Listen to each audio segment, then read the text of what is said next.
All right, thank you so much, Sam, and it really is an honor to be up here. Thank you all for coming out, and I'm super excited to tell you about what we've been doing with the SPHEREx mission. So, in the great tradition of NASA Observatory, SPHEREx is indeed a tortured acronym. It stands for the Spectrophotometer for the History of the Universe, Epoch of Reionization, and ICE's Explorer. I realize that's a mouthful, but yes, I hope by the end of the talk you realize it is actually, that's what we're doing here. So, and SPHEREx is a much more efficient way of conveying that information.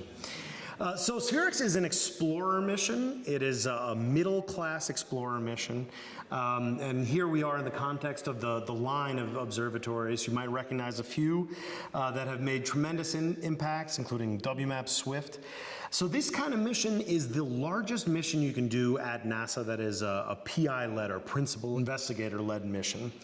They're cost capped around $350 million, and there's something around 2 opportunities per decade for a mission like this. So when you're granted an opportunity like this, we really like to aim large. And what SPHEREx does is to map the entire sky. Now, this sort of thing has been done before. Specifically, we're operating in the near infrared. Some predecessors, you might see an image like this. This is a composite, including the 2MASS mission, which was on the ground, and the IRAS mission. And these missions have just contributed so much to the field of astronomy. Basically, what we're saying now is for the public to look at this, any position that you want to look at, any object, there will be data that's on there. But as the old adage says, you know, a picture is worth 1,000 words. But we like to say a spectrum is worth 1,000 pictures. And so what we're doing with SPHEREx is to actually deliver a spectrum towards every single pointing on the celestial sphere, and the wealth of information that's going to come from that is tremendous. In particular, we've optimized the survey to tackle 3 fundamental questions. What are the conditions for life outside the solar system? How did galaxies begin? And how did the universe begin? So 3 very lofty goals indeed, but I'll take you through, and we have carved out very significant contributions to these fundamental philosophical questions that resided just in philosophy for generations before us. So how did the universe begin? Well, when we talk about observational cosmology, it's impossible to acknowledge the field's existence without starting right where we're standing right now. Which is very exciting for me, you know, just fanboying out up here, really.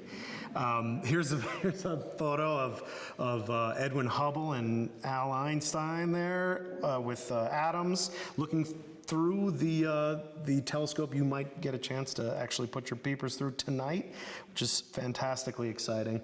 And so what Hubble did here, of course, here's an image from a paper entitled Extragalactic Nebulae. It's called that because before this, people did not understand that these were external galaxies, each with hundreds of billions of stars. So really the dawn of putting where we are in the large scale of the universe. But his real innovation was not just taking these phenomenal images, was that spectroscopy contained a tremendous amount more information. So here's a spectrogram that he took.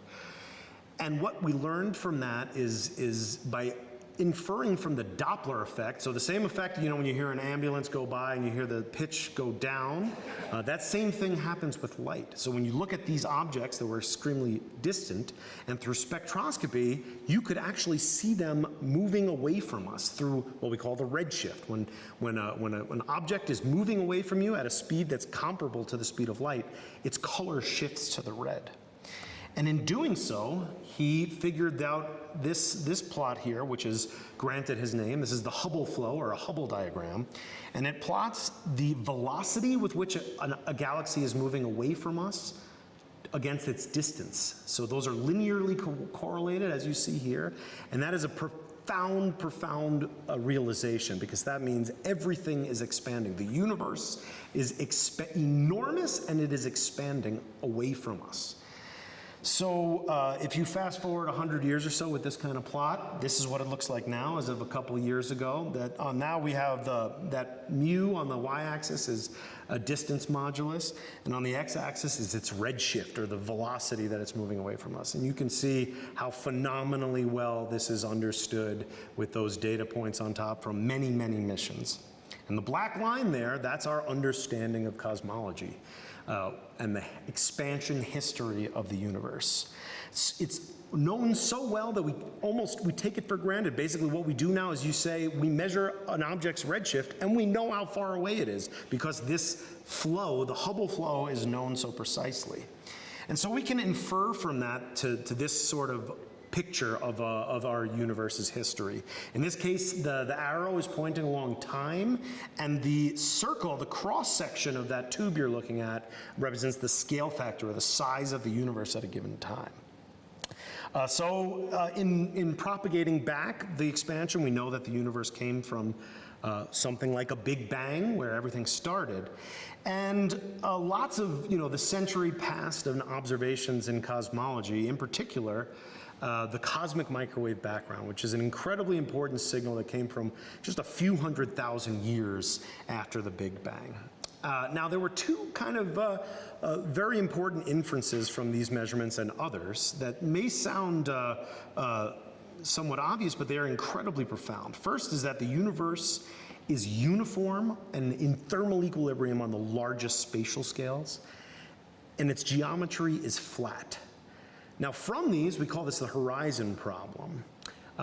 There's actually a need for another theory to explain what happened right at the Big Bang, and that's what's called inflation.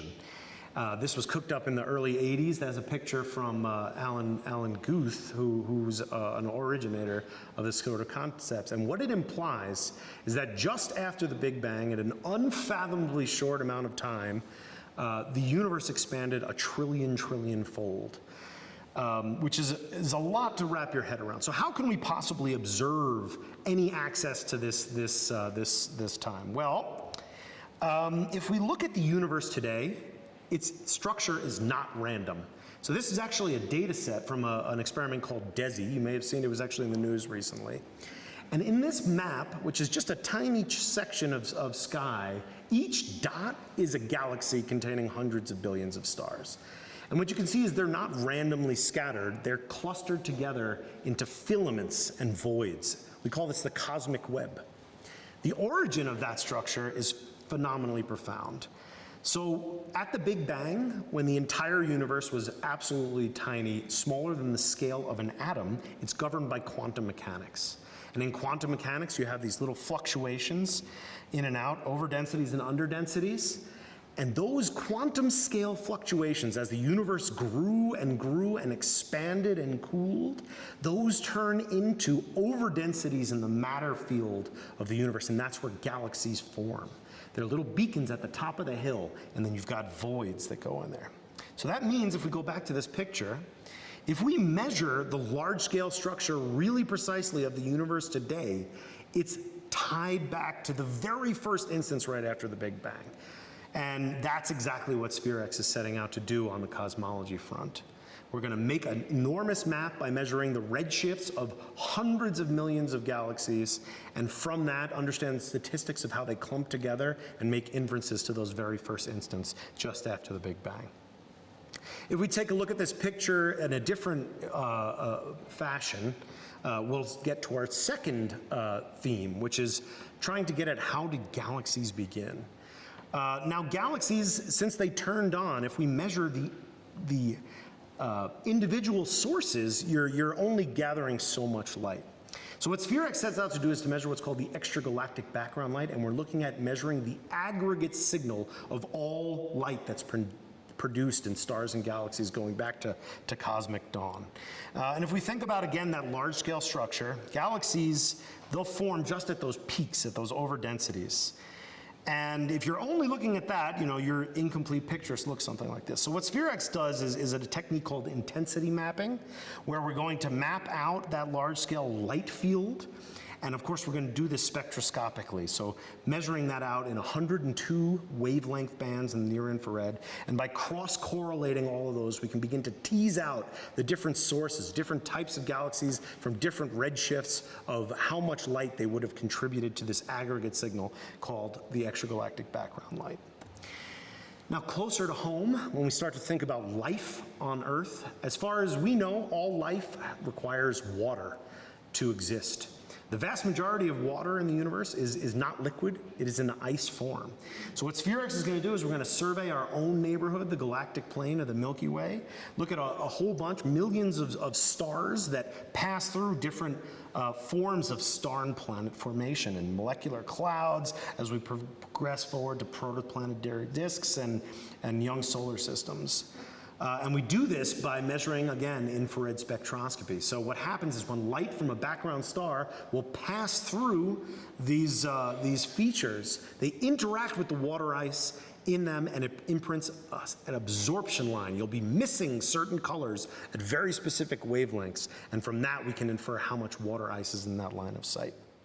And of course, we're doing this to every position in the sky, so whatever you are interested in looking at, there will be a tremendous amount of statistics of all sorts of objects, and frankly, plenty of stuff that we haven't even cooked up yet. We're going to release this data to the public, and it will be mined for many years to come. So shifting now to how we do this kind of implementation. So this is what our spacecraft looks like with a bit of a cutaway so you can see what's inside. On the bottom here, we call that the spacecraft bus. And yes, it's a bus like a bus that drives you around, because that's precisely what it does up there. This is what spins us around and communicates with the ground and does all of our handling. That was provided by our commercial partners at a company called BAES, formerly Ball Aerospace. Now, our quintessential geometry there is these concentric nested cones. Those are called photon shields, and their job is to make sure we get incredibly cold. For an infrared telescope, it's absolutely essential that you cool down your instrument. And that's because infrared is sensitive to light coming off of things that are at room temperature. So we're trying to detect tiny blips of light from across the universe. It's essential that we get rid of that foreground that can come from us. So we cool down to 45 Kelvin, which is the equivalent of minus 378 Fahrenheit. And we do this entirely passively. That means there's no refrigerators on there or liquid cryogens. We just use the coldness of deep space, and our photon shields keep us shielded from the Earth and the sun. The telescope, if we cut it in half and look at the rays, it looks something like this, and it takes the light from infinity and brings it to the focus at 2 points. They're separated by what we call a dichroic beam splitter, and that functions as a window at certain wavelengths and as a mirror at others. So we can simultaneously image the sky in two wavelength bands. And our focal plane looks something like this. These are just detectors like you might have in your smartphone, although operating in the near infrared. And we put them behind what's called linear variable filters. A linear variable filter is a filter that selects only a certain wavelength, but it selects a different wavelength depending on where it lands on the focal plane. So it's like, we call it rainbow sunglasses. You can imagine wearing that over your eyes, and what you're measuring, as you move your eyes up and down, you'll see a different part of your field of view land on a different part of the glasses, and you'll measure it at a different wavelength. So we operate from low Earth orbit, and it's a sun-synchronous orbit, so we're basically always going around the day-night boundary. It's always sunset or sunrise for SPHEREx. And we can't tip forward towards the sun because we'll warm up. We also can't tip too far over from the Earth because we'll warm up from the Earth shine.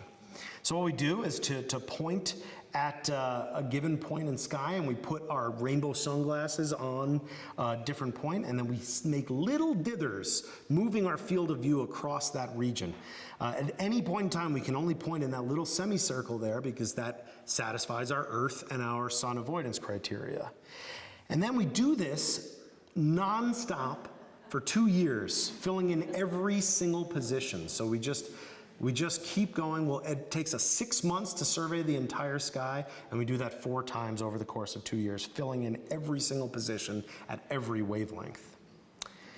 So I'll switch gears a bit to talk about what it takes to get SPHEREx or a mission like it selected. So we started formulation in 2012, and gone through the NASA selection process. So 2012, we found out about this announcement of opportunity for a 2014 submission. So we put together a proposal. It's a few hundred pages. That's what we call a step one. That announcement of opportunity was for the SPHEREx, or Small Explorer mission. And at that point, we submitted that single proposal, and we were about one of 20 teams that wanted to build a mission. So NASA hires a committee to do a down selection, and they pick 3 to fund for a concept study. And we made it in 2014 to that down selection. We then spend the next few years. By 2016, we had written our concept study report, so we've now gone from a few hundred pages to a few thousand pages and really mature the design fidelity of that. After which, we have what's called a site visit, where NASA brings on a panel of the people that are in charge of evaluating all the proposals, and they make a list of weaknesses, and they actually come out. You put on a demonstration, a tour of your laboratories, build prototypes and things like that, and then they will interact with you.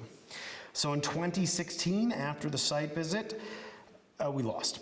And NASA chose to select IXP, which was an X-ray polarimeter. But in the time between, we were finished our site visit, and we found out about this. We hedged our bets, and we put another step one proposal in for the MIDEX class mission in 2016. So that came around again, and we were selected once again for phase A.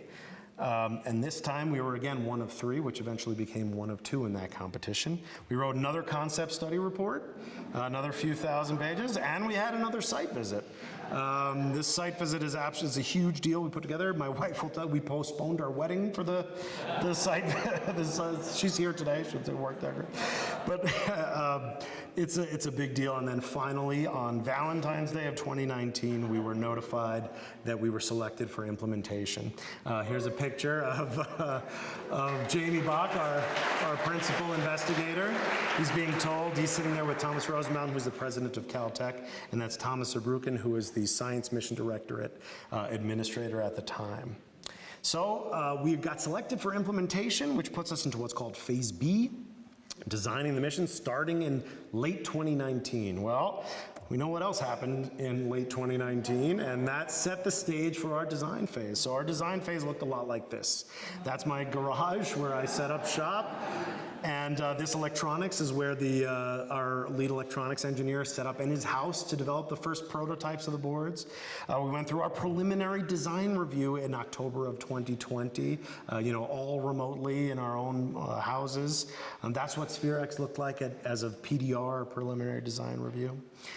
We passed that and moved forward with implementation. And so at that point, you can start getting things like your the prototypes and getting the long lead things that are right at the core of our mission, like the flight linear variable filters. You can see there a prototype we built of the focal planes and do some testing there.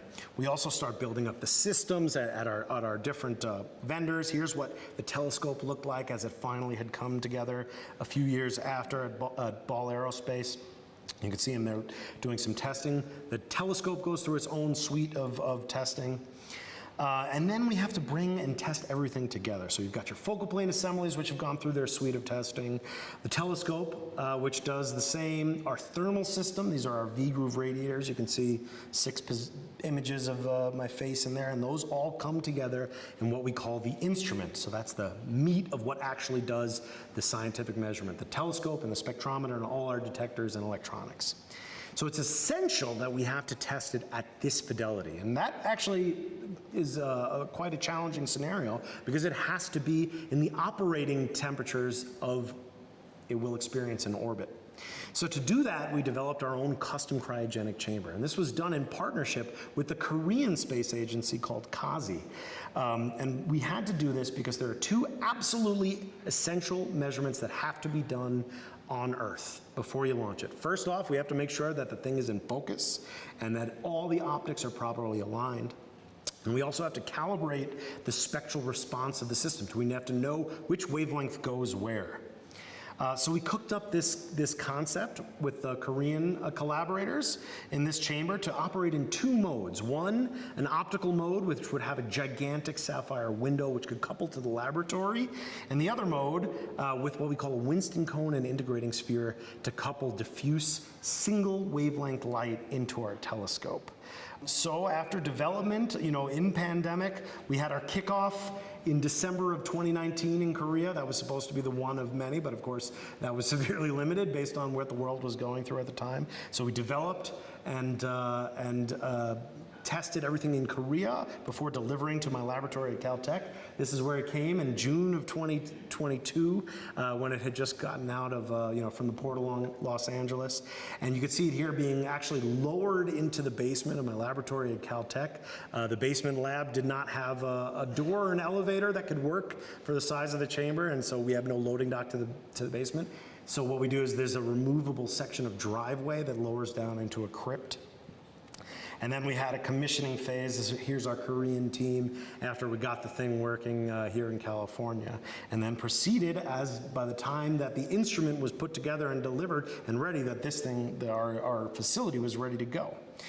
We had developed the facility itself specifically to do this testing.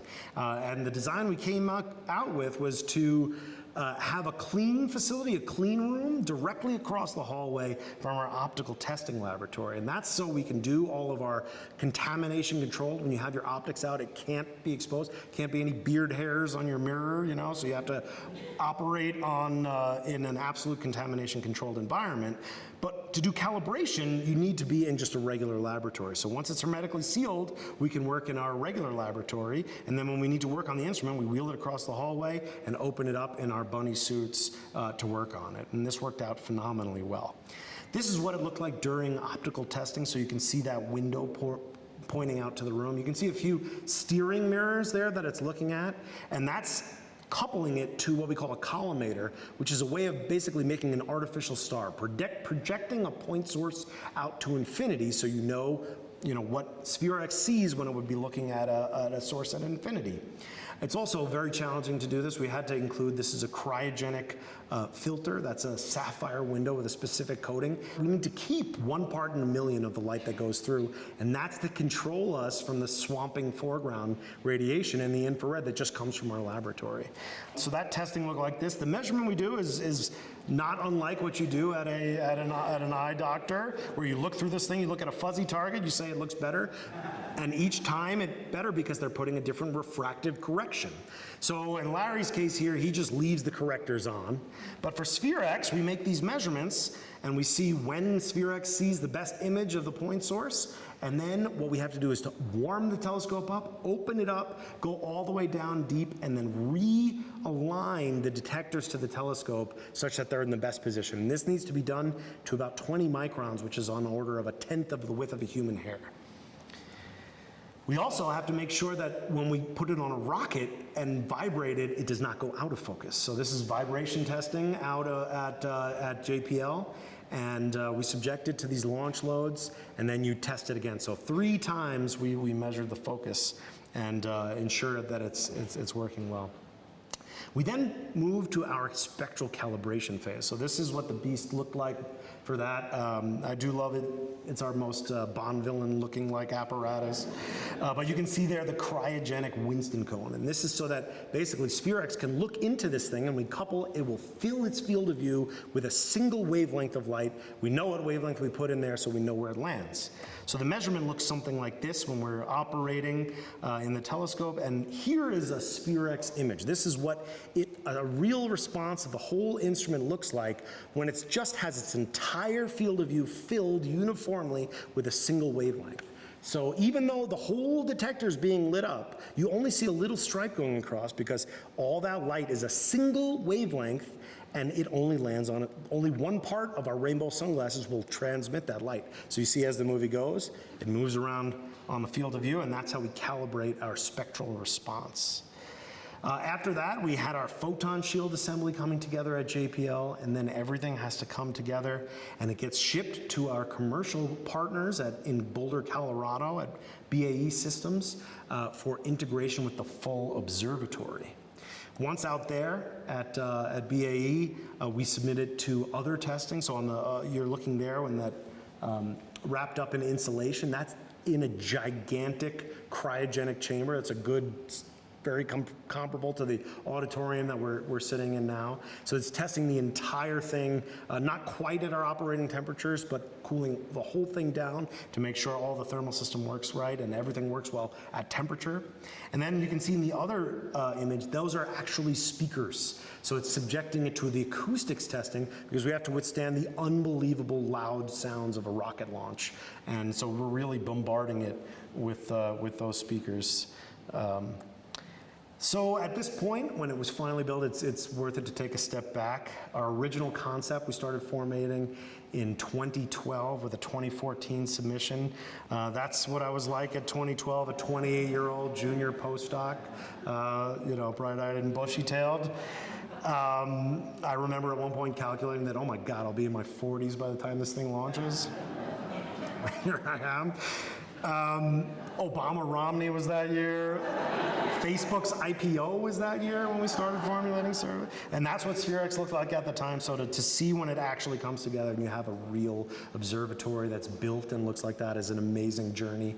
And then the only thing left, of course, is to get it out off of this planet. This is, saying goodbye with me and my instrument team is Howard Hui and Chi Nguyen, my core team, and saying goodbye in Boulder before we put it on a truck and ship it out to the launch site, which is in Vandenberg, not too far from here. If you look at this map of Southern California, it's that whole chunk. It's an enormous chunk of California coastline. It's really an amazing spot. And we launched from what's called SLC 4, or Space Launch Complex 4, which is right at the kind of corner when the California coastline turns north-south. Here's what SPHEREx looked like on the road. You could see it trailing there with our environmental control system to make sure the whole ride across the Rockies and across. And this was January 25. If you remember what else was happening in January 25, this is what JPL looked like while we were shipping. We had to change the route, and of course people at JPL were going through a lot of people lost their homes. We managed to make our delivery on time, on schedule, even though it was actively during the wildfires when we shipped to Vandenberg. At that point, you integrate with what we call the stack, all of the launch launch vehicle interfaces. We also put on our little buddies there called Punch. So this is another NASA mission. It was the first ride share for NASA where we actually launched 2 missions on the same rocket. So we were happy to have Punch riding along with us on the side there. This is what it looks like when we're being encapsulated with the fairing, the rocket fairing, which closes and will open us as a clamshell and let us off into space. And then it got finally onto the launch pad. That's myself with Principal Investigator Jamie Bach and the project scientist Olivier Doré, and then you could see it on the top of the Falcon 9 stack. And look at how huge that is. You see the fairing that I just showed you coming to closed? It looks tiny at that top. It's an absolutely enormous stack. And of course, this was really an effort of a tremendous amount of people. The blue shirts there are Punch. I'll call out one is Jim Fanson. You might see him sitting in the 3rd row over there. He was our project manager. Say hi to Jim.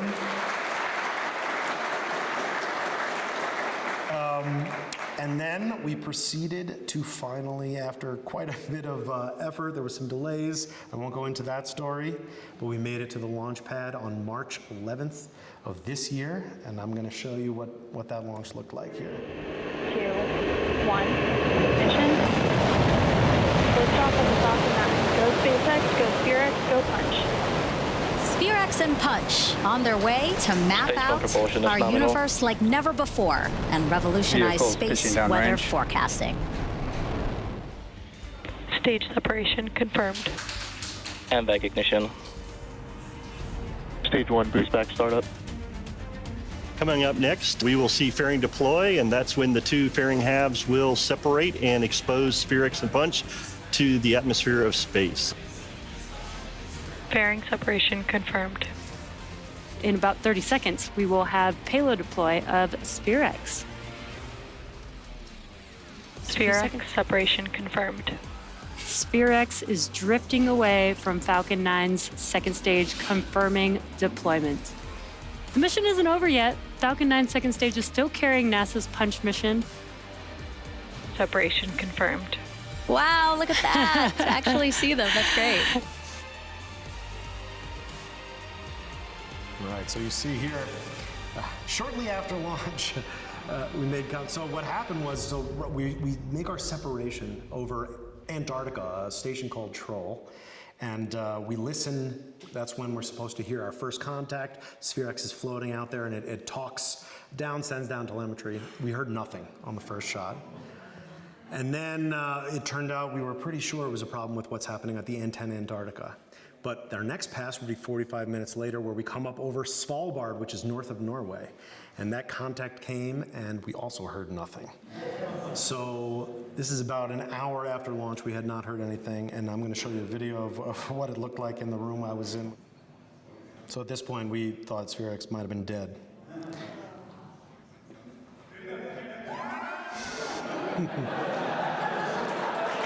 So you could see on the third try when we came over Fairbanks, we could see it, and you could see me breathing a sigh of relief. This is where the big shots were, next door down, and they didn't have the data we were looking at, so they hadn't made contact yet. You can see we're swinging over to that. That's where the principal investigator was. We were extremely excited at this point. You could see it start cooling down and that everything was healthy. And then here, okay, yep, there's laboratory director Lori Leshin. She just found out, Jamie just found out, but we knew for a while. I then ran over there into that room afterwards, but it was big, it was amazing, and SPHEREx was up in space in the habitat it was built to exist.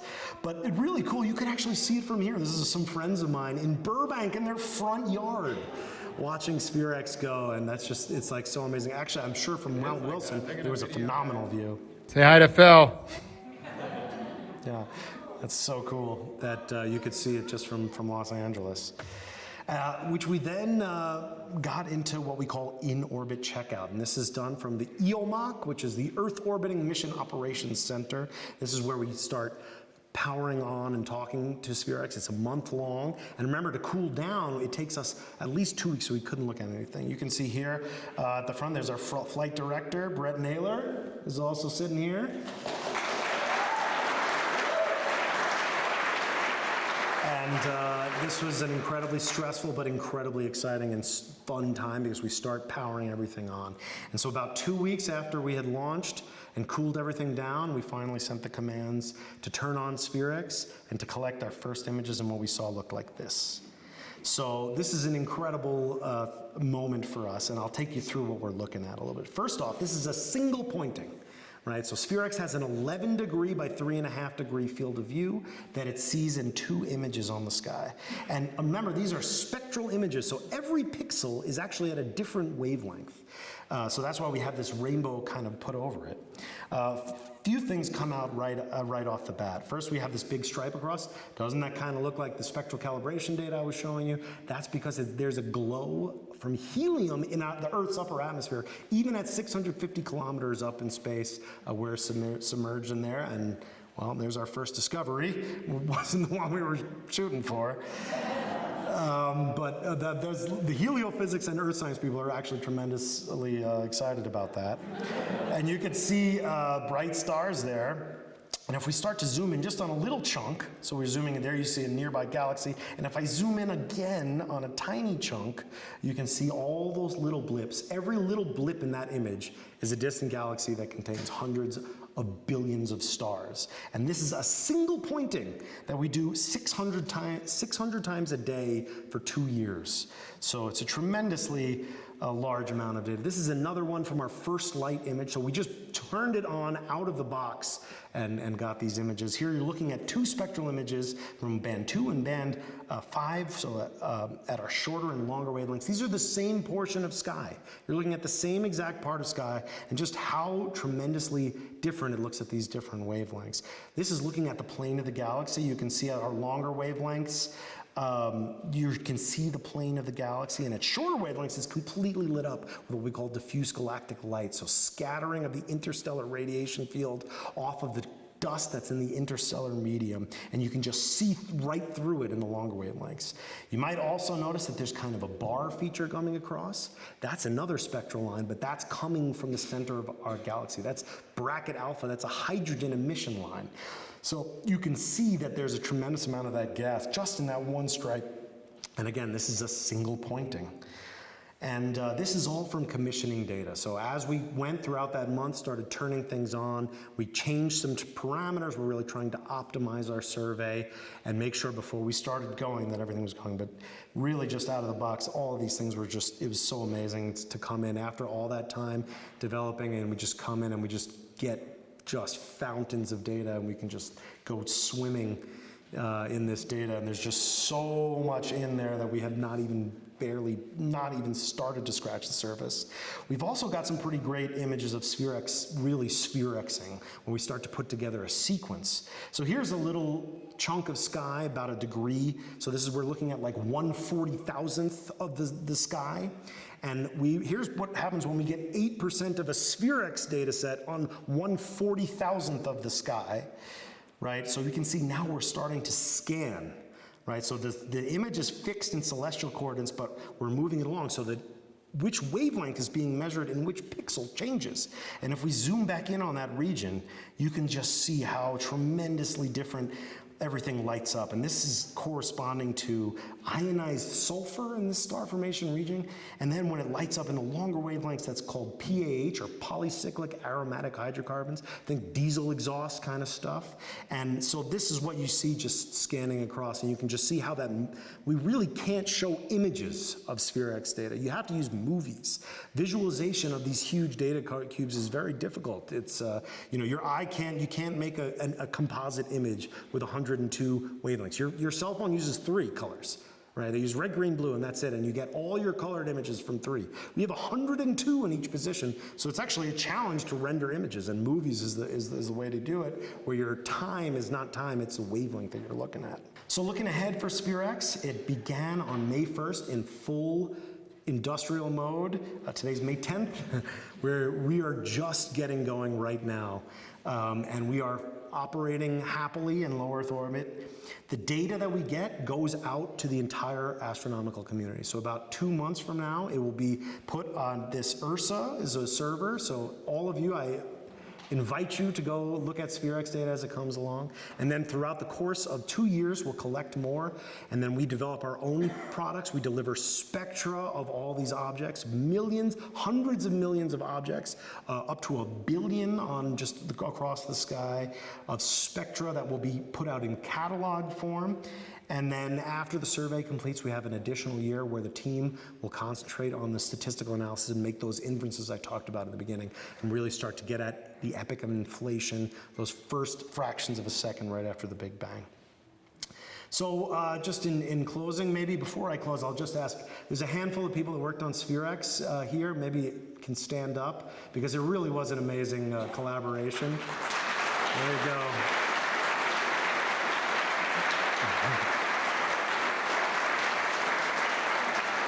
And so SPHEREx is performing in orbit, and the instrument is doing as good as or better than we had expected it to on the ground. It's really humming.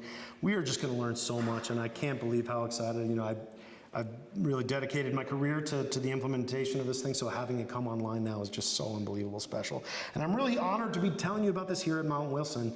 And maybe to end, I'd like to bring back that image of the early spectra that were done here at Mount Wilson. And if we zoom in on that date, March 18th, 1925, 100 years to the day from when we sent the command up to SPHEREx. So that's pretty cool. And we are just going to, hopefully continue that legacy that was started here. Instead of, a handful of galaxies with spectra that Hubble was doing, we now have hundreds of millions of them. And yeah, we're really excited to learn from this data set. So thanks so much for listening.